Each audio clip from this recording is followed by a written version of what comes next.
Pourquoi on peut parler de dépendance physique au cannabis? Le corps humain produit naturellement des substances appelées endocannabinoïdes. Endo, ça veut dire qui vient de l'intérieur et qui joue un rôle essentiel dans la régulation de nombreuses fonctions, comme la mémoire, le sommeil, les émotions, la digestion, la douleur et d'autres encore. Donc, ce système endocannabinoïde agit comme un équilibre interne qui permet au corps de fonctionner de manière optimale. Lorsqu'une personne consomme régulièrement du cannabis et en grande quantité, elle introduit dans son organisme des phytocannabinoïdes externes, comme le THC et le CBD. Avec le temps, le corps réduit, voire arrête la production de ses propres endocannabinoïdes, car il s'habitue à cette source extérieure. Ce phénomène est comparable à la dépendance aux stéroïdes. Lorsque l'organisme reçoit un apport externe de certaines hormones, il cesse de les produire naturellement. Donc, quand la consommation de cannabis s'interrompt brutalement, le système endocannabinoïde se retrouve déséquilibré.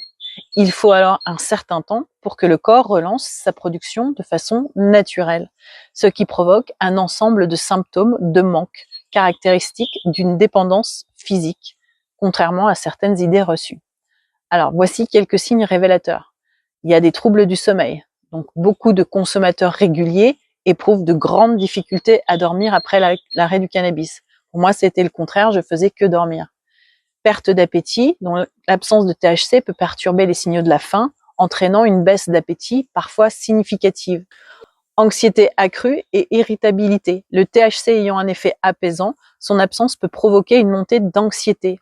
Des douleurs physiques. Le cannabis étant un anti-inflammatoire naturel, certaines douleurs musculaires et articulaires peuvent sembler plus intenses après l'arrêt. Des troubles digestifs, donc constipation ou diarrhée, peuvent survenir car le système digestif était régulé en partie par les effets du cannabis. Donc certains affirment que le cannabis ne provoque pas de véritable sevrage physique, mais les faits montrent le contraire.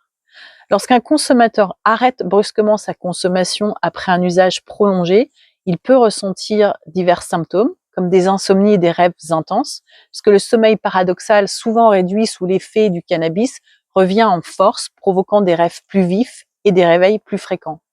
Changement de rythme cardiaque, une accélération du pouls ou des palpitations peuvent survenir les premiers jours du sevrage.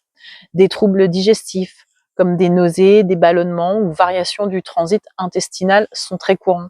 Des douleurs musculaires et articulaires. Le manque de THC peut accentuer certaines douleurs sous-jacentes.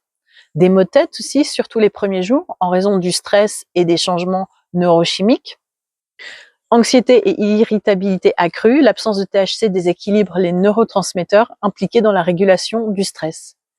La durée du sevrage peut être aussi prolongée, car le THC est une molécule liposoluble, c'est-à-dire qu'il se stocke dans les cellules graisseuses du corps. Donc, contrairement à d'autres substances qui sont rapidement éliminées, le THC, lui, est libéré progressivement dans la circulation sanguine, ce qui peut prolonger les symptômes de sevrage en fonction de la fréquence et de l'intensité de la consommation.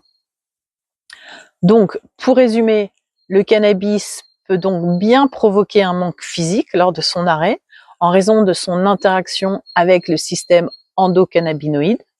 L'organisme, privé brutalement d'un apport extérieur en cannabinoïdes, met du temps à rétablir son équilibre naturel. Cette phase de transition peut aussi s'accompagner de nombreux symptômes de sevrage, rendant l'arrêt parfois difficile, mais pas insurmontable. Connaître ces effets permet de mieux s'y préparer et d'adopter des stratégies pour faciliter le retour à un équilibre naturel. Sur ma chaîne, tu trouveras des clés et des outils concrets pour sortir d'une addiction. Va faire un tour, ça pourrait t'aider.